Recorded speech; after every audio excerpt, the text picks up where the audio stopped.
Hello, Yukon 28209. Yes, this is Candy Matson.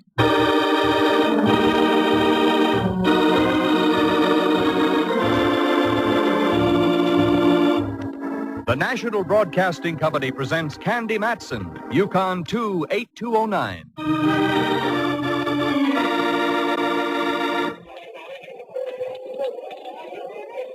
Candy, over here. What? Why, Myra Fisher. What are you doing here in a department store with your work clothes on? I work here, dear. I'm a wage slave. Well, I must say on you it looks good. What do you slave at? I'm head of advertising and promotion. Well, quite a spot, hey, girl. Well, it was until this morning. Oh? Now my neck is in the fire. What'd you do? Forget to proofread one of your ads? Nothing so trivial, dear, believe me. But am I glad to have bumped into you? Maybe you'll change your mind when I tell you I've been shoplifting. No, I'm serious, Candy. Could you spare a moment and come on up to my office? Why, sure.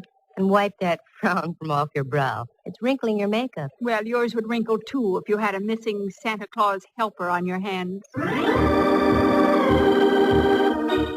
Well, now, there's a situation. And it almost broke Candy Matson's heart when someone told her there was no Santa Claus's helper, one Jack Frost.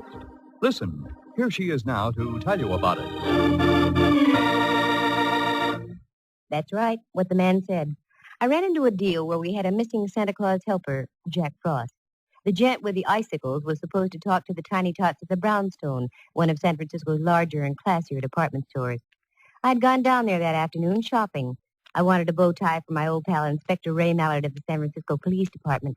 A bow tie that lit up and spelled Cossack when you pressed the button on the battery. That was when I bumped into this gal, Myra Fisher. We went up to her office on the 6th floor, and she sat me down. Cigaretted me, too. You think I'm fooling about this Jack Frost thing, don't you, Candy? Well, now, look, dear, we all have our little peccadillos. Yours just merely happens to be a missing Jack Frost. You'll get over it. I refrain from hurling this ashtray at you, Candy, only because of our long acquaintance. Good. Now listen to me. We've had a Santa Claus helper here for almost a month, and a darn good one. The kids were crazy about him. This morning, he didn't show. You don't suppose Jackie boy got in the mood and caught the Christmas spirit, do you? The kind that comes in pints? No, he wasn't that sort of Joe. Well, your answer's simple. Hire a new one. They're hired through an agency. I called the one we do business with, and they're fresh out of Jack Frost. And I've got to get one, Candy.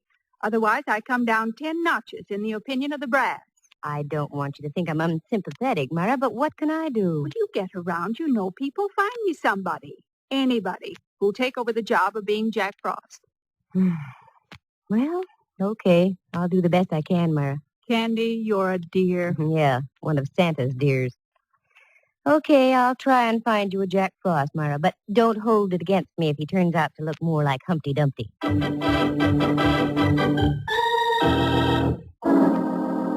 I went home and looked up the Webster definition of soft. It said soft, easily yielding to pressure. That was me, Candy Matson, girl dope. Here I had all my Christmas shopping to do, and I agreed to find a substitute for Jack Frost. I had no idea where to start.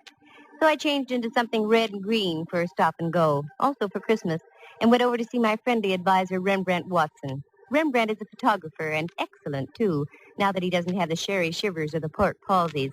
He lives on California Street, just kitten rompers from Old St. Mary's, with a statue of Sun Yat-sen for company in a park next door.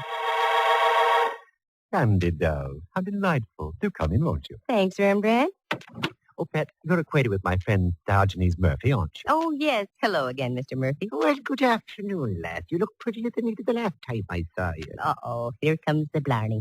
Young lady, Diogenes Murphy, the honest Irishman, never says a word he doesn't mean. Now, how do you think I managed to sell so many used cars at my place out on Venice Avenue? Because you're an honest Irishman. Oh, you're so right, lad.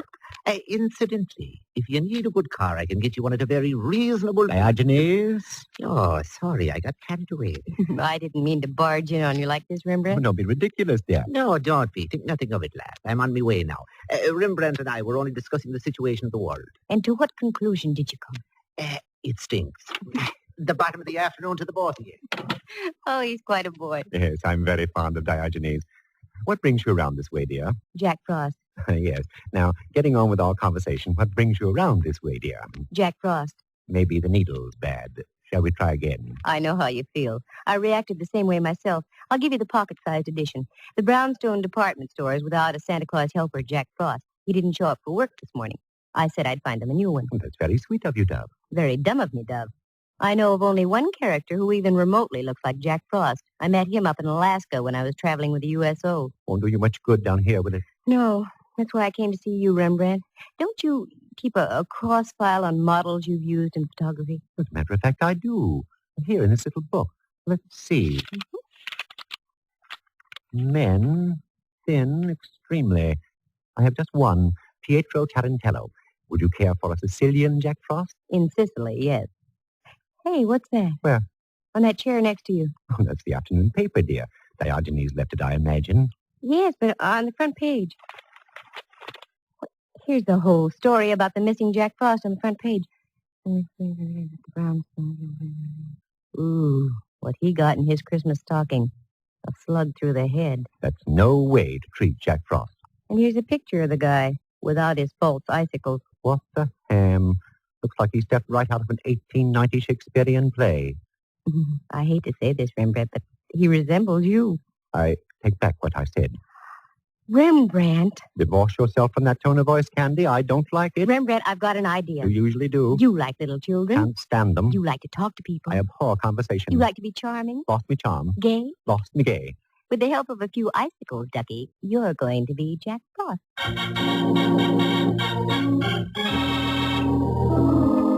Rembrandt fought, he argued, he paced the floor, he had the vapors, he fainted. I brought him to. I won the argument. I got my friend Myra Fisher on the phone and informed her that one R. Watson would assume the role of Jolly Jack Frost on the morrow. She was delighted. I couldn't say the same for Rembrandt. Then I went home. I was greeted by a sound very much like that of a phone ringing. Using my keen instincts, I figured it was the phone. It was. Hello, Candy Matson. How do you do, Miss Matson? Allow me to introduce myself. Allowed. My name is Burke, Prentice Burke. I'm the first assistant vice president of the Brownstone. Brownstone. Oh, yes, that's a store of some kind, isn't it? Yes. Now, the reason for my call. There has been, shall I say, a rather unfortunate occurrence in our store today. So I read. I need the help of a professional sleuth. You were highly recommended by the head of our advertising department, Miss Myra Fisher. Aha, the thick plotting. I beg your pardon. Oh, no need to. You didn't do anything. Okay, care to talk to me now, Mr. Burke? I'd much rather have you come down to my office, Miss Matson.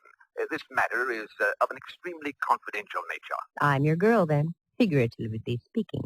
How long will you be there? As long as necessary. That's up to you. Very well, I'll be there in half an hour if I can find a place to park. I only had time for a fast change, so I made it from Andescray to Taboo. I sniffed at it and felt I was on the right scent. Then I climbed into my car, drove down Kearny Street, waved a crisp single under the nose of a hotel doorman, and had my car taken care of. Then into the Brownstone and up to Mr. Prentice Burke's office. I flipped a hip past the girl's secretary and walked on in. Burke was waiting for me. That was obvious. I could tell by the expression on his face. It was worried look number 12B. How do you do, Mr. Burke? I'm Candy Matson. Sit down, won't you? Thank you. Now, our subject is what?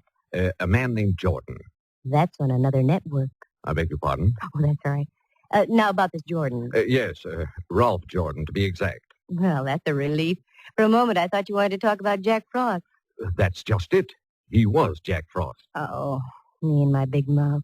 He was working here up until yesterday afternoon. Maybe you read about it. He was found shot today. Yes, I read about it. That's the reason I've called you. Why didn't you have your own store detectives take over, Mr. Burke? No. That would never do. I want no one in the store to know what's going on. Ah, intrigue. Quite possibly. I have reason to suspect that Jordan was killed by someone in our employ. I want to find out who that someone was before the police do and get it splashed all over the front pages. Publicity conscious, eh? Business has been off all year, and any bad breaks in the press would hurt us that much more. Maybe you've got a point there, I don't know. I know I have. Okay, I'll take the job. You say you have a suspicion. What is it? Well, nothing tangible. It's just a feeling I have. Oh, that's a big help. Well, I'll mush around and see what I can pick up. I'll bill you tomorrow for my first day's work. It's much easier to sustain a friendship on a daily basis. I left Burke looking as though someone had just called his store a bazaar. It was closing time, so I hefted my way through the crush and retrieved my car from the doorman. The Hall of Justice is right on my way home, so I decided to drop in on my old pal Mallard, Inspector Ray Mallard of San Francisco Homicide. A nice guy to serve coffee to on Sunday mornings if you could ever lasso him. I never could get strong enough rope. Candy, what brings you around here? I hate to have my Christmas ruined so early. What about that Jack Frost character? Oh, yeah. Poor guy got it good. Where'd you find him? In his apartment over on 17th. He lived near Seal Stadium. Why so interested, Candy? Rembrandt's a dead ringer for the guy. I still don't get The gal who's head of advertising for the Brownstone was going out of her head for another Jack Frost. I talked Rembrandt into taking the job. It does sound funny, doesn't it? Bring me up to date, Mallard. Did you get any dope on the killing? Nothing but a .45 slug out of the guy's wall. Ballistics is checking it now. Nothing else? If I did, I should tell you. No, I guess not. This goes beyond just a normal curiosity, Candy. What are you drilling for? Oh, it's only that I'm worried about Rembrandt. I got him the job. I'm responsible. I wouldn't want anything to happen to him. Ask a silly question, Mallard, and you get a silly answer. Okay, let's forget it. How's about dinner tonight? I've fought this thing long enough. Okay. Candy. Yes, Mallard. We've known each other a good long time, haven't we? That's right. Ever since the fair on Treasure Island. We've had our little quarrels, little misunderstandings. Oh, but they never seem to last long, though, do they? No. That's why I feel I have every right to ask you a question. Wait, yes, I'd say you do, Mallard. Maybe I'll ask you tonight. No, go ahead. Now's as good a time as any. Perhaps it is, Candy. You get around a lot. You meet people. Do you know where I can get a couple of tickets to the Rose Bowl game?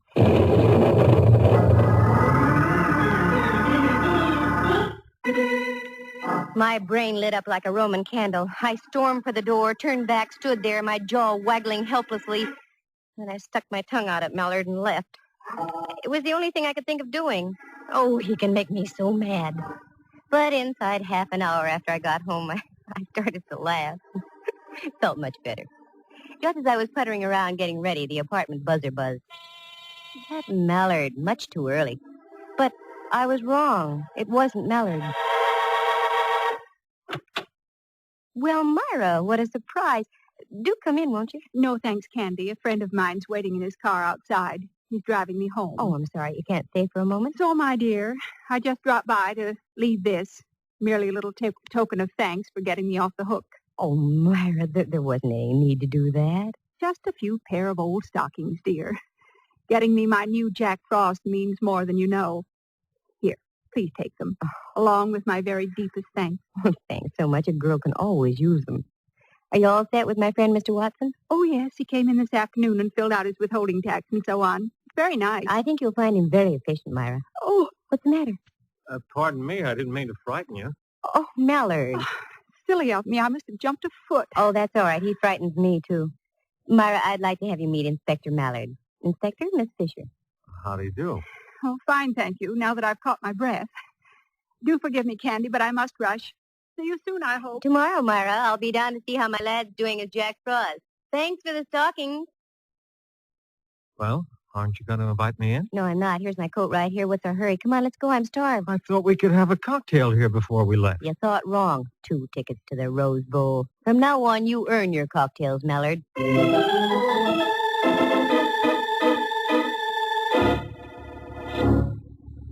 We went downstairs, and as I locked the front door, a car was just driving off. It was Myra, and she waved.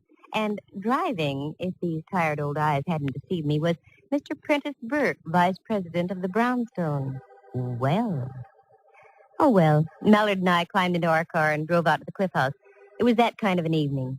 We had dinner, and after, I suggested we walk a bit. The night was crisp and clear, and the evening star was hanging out above the dark waters of the Pacific like an iridescent Japanese lantern. We cut across a little road above Sutro Baths, where an old car barn had once stood, and worked our way over the cliffs and stood high above Land's End. It was exhilarating.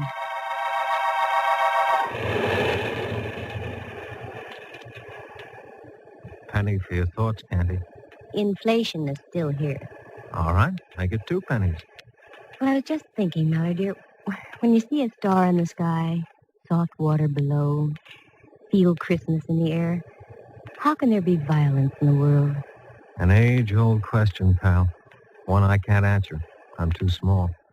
Hey, you're cold. I better put my arm around you. Mallard, no. What's the matter? The headlights from that automobile are shining right down on us, and we... Mallard, Candy, what's wrong?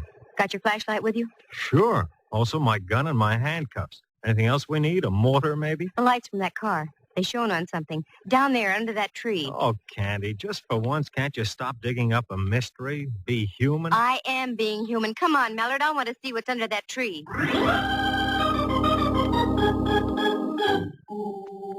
We scrambled around through the brush, slipped into some sliding sand, and rode the crest down to the tree. It wasn't easy to get around some of those brambles, but get there I fully intended doing because what I saw was red, bright red.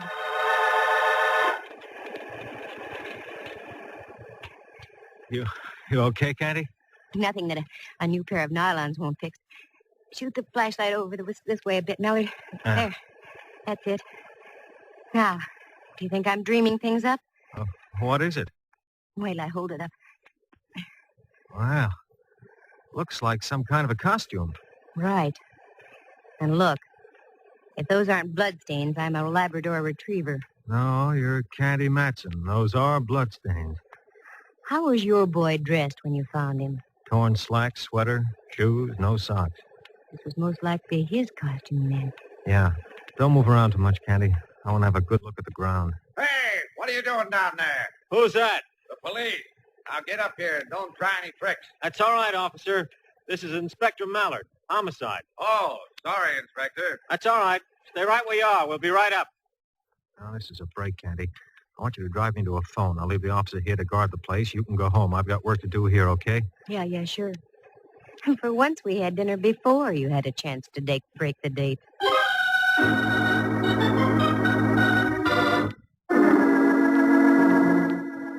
This baby was hard to reconstruct. Was the guy knocked off out there at Land's End, or was he bumped off at his apartment, the killer driving way out to the beach and hiding the costume? Only time would tell. I went home, climbed into bed, and logged about 8 hours, enough to give me fuel for the next day. In the morning, I went down to the brownstone. The shoppers were already swarming through the place. I spotted a floor walker and strolled over to him.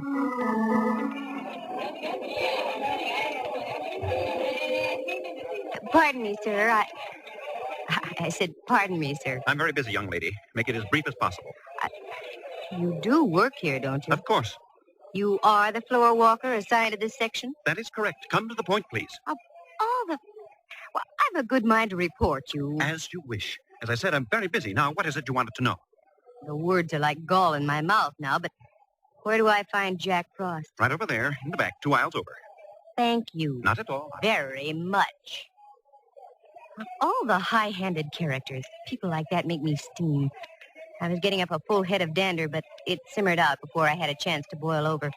Because as I rounded a corner, I saw Frosty Boy, or Rembrandt, if you choose, up on his platform with the cutest little blonde kid sitting in his lap. Well. Look who we have here. A great big boy. Hello there, son. Hello, Jack Frost. What is your name? Topper. Topper. My, what a fine name. How old are you, Topper? 5.5. 5.5. Well, you must go to school, Topper. Which one? Garfield. Garfield. That's a good school. Now, tell me, what would you like to have me tell Santa Claus to bring you for Christmas, Topper? An electric train and a baseball bat, and I like to be in the seals for Lefty O'Doul. Well, I'll see what I can do to arrange that, Topper. I'll tell Santa Claus. Bye now. Goodbye, and thank you, and Merry Christmas. I hope you can make the boy's wish come true. O'Doul could use him. Candy, I'm so glad you're here, Dove. Duck around into the back room for a moment. I've got to talk to you. Aren't you working, Frosty Boy? I got 10 minutes off every hour. I'll take the break now. Right around there, Candy. Okay, I'll see you in a moment.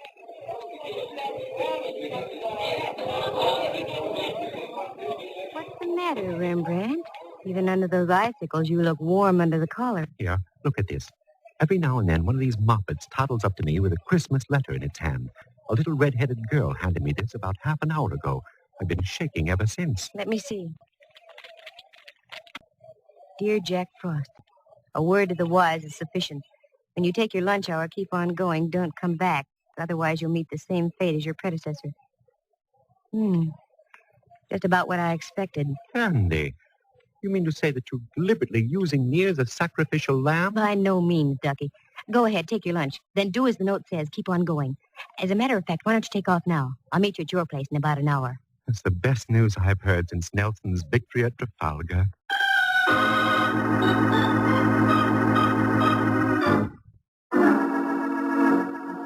I whipped upstairs, reported to Prentice Burke, got my first day's check, and on my way out told his secretary she'd better get Burke some smelling salt. Then I went back down on the floor again. Sure enough, there was my boy, the floor walker. I wanted to have a few more words with him. Oh, you again. If you don't mind. I was just up to see Miss Myra Fisher. She wasn't in. Have you seen her down here? No, and what's more, I won't see her all day. She phoned saying she was feeling ill. Most inconsiderate, I must say, during the holiday rush. Yes, I must say. Could you give me her address? She's a friend of mine. I've got to see her. Her address? Why, yes. I write it down here on one of my cards for you. Myra Fisher, 227F, Union Street. There. Thank you. You're so kind.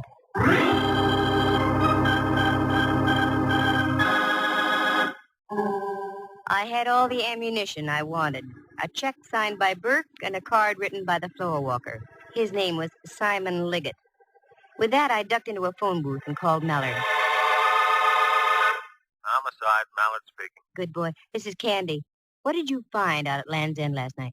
A couple of very juicy footprints. They give us nothing. Did you make any casts of them? Why, sure. Mind if I borrow a couple of them for a few hours, Mallard? Well, I don't see how it will hurt. Sure, okay. Thanks, Mallard, dear. I'll be by in a moment. And I want to borrow you, too.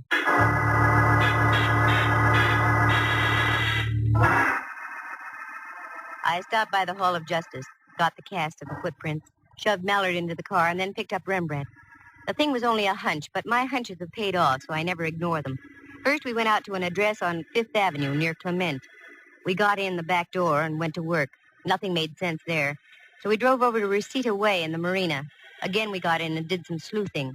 This time, we hit the jackpot. A pair of shoes in the closet matched the casts we had brought with us.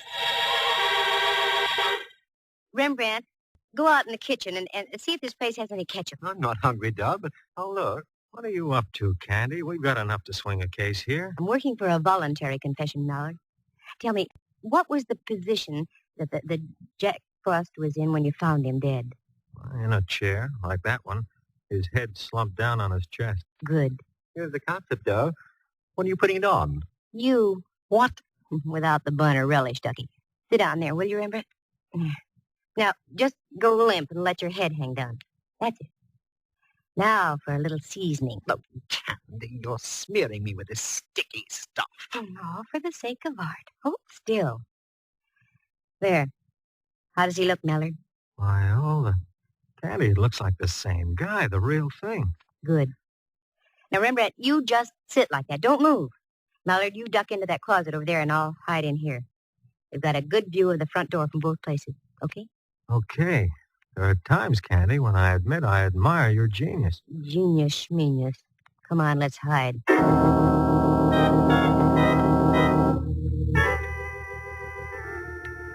The golden shafts of sun splashing in through the window from the ocean slowly turned pink, then purple, and into twilight.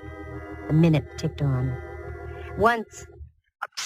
Bless you, but quiet, though, Rembrandt. You'll muss up your ketchup. 5 minutes, 10. Then we heard muffled footsteps coming down the hall and a key inserted in the lock of the apartment door.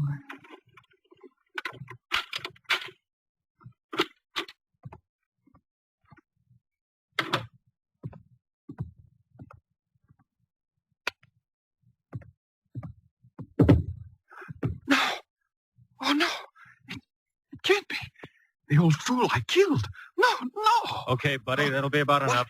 Oh, no. Get him, Mallard. He's ducking. I'll get him. Nice tackle, Mallard. All right, Mac. You're going to remain peaceful, or do I have to give you a little tap? No. I'll be quiet. You got me. I did it. I did it to both of them. I killed them. I killed them. I killed both of them. Both of them? Yeah. Look behind the sofa. The sofa. The girl. Jack Frost. The sofa. The sofa. Right behind the sofa. Wait a minute, Mallard.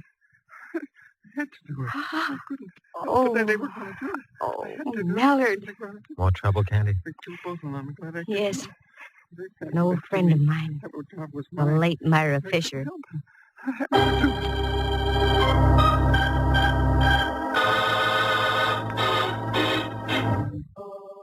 The whole thing was jealousy. Not the jealousy of a man for a woman, but the jealousy of a man for a job. Simon Liggett had been with the Brownstone for almost 20 years. He'd worked himself up from the stock boy to a place where he'd been promised the job of head of advertising and promotion. He almost got it, except at the last moment, Prentice Burke gave the position to Myra Fisher. That had only been 2 weeks before. He knew that Myra was on a probationary term, so he did everything he could to undermine her. Little things like changing ad copy, sending out false stories to newspapers. He figured that if he could keep the store without a Santa Claus helper, he'd break Myra's back and get the job by the first of the year. He paid a visit to the first Jack Frost and tried to bribe him into quitting, but the guy would have none of it. There was a struggle. Liggett lost his head and whipped out a gun and shot him. He was still in his costume, so Liggett stripped him, put some old clothes on him, drove out to Land's End, and ditched his costume. Then he felt sure there would be no Jack Frost the next day. But that's when Myra met me, and I talked Rembrandt into taking over. By this time, Liggett was in a frenzy and would stop at nothing. He trailed Myra and Burke to Myra's home, killed her, took her body over to his place, and ditched it behind the sofa.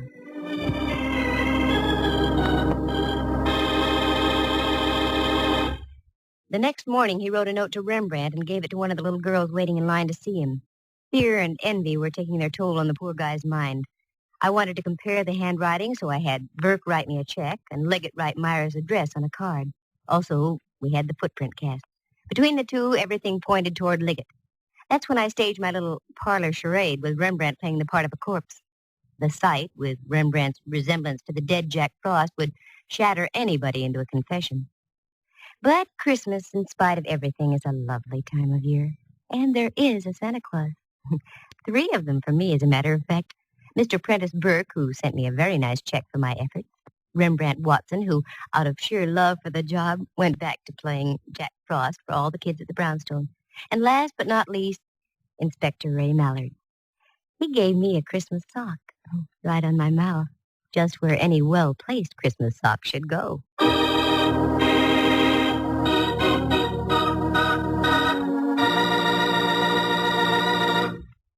Listen again next week at this same time. For excitement and adventure, just dial Candy Matson, and a Merry Christmas to you all. Yukon 28209.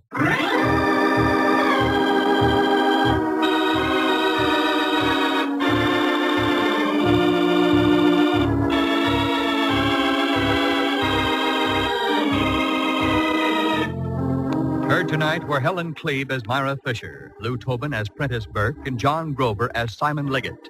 Jack Thomas plays the role of Rembrandt Watson, and Henry Leff is heard as Inspector Mallard. The program stars Natalie Masters as Candy and is written and produced by Monty Masters. Sound effects were created by Bill Brownell and Jay Rendon. Eloise Rowan is heard at the organ. The characters in tonight's story are entirely fictitious, with the exception of the part of Topper, which was played by himself. Any resemblance to actual people is purely coincidental. The program came to you from San Francisco. Dudley Manlove speaking.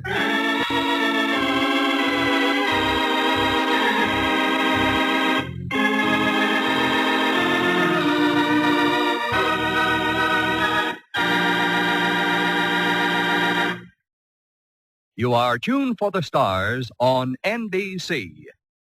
Ooh.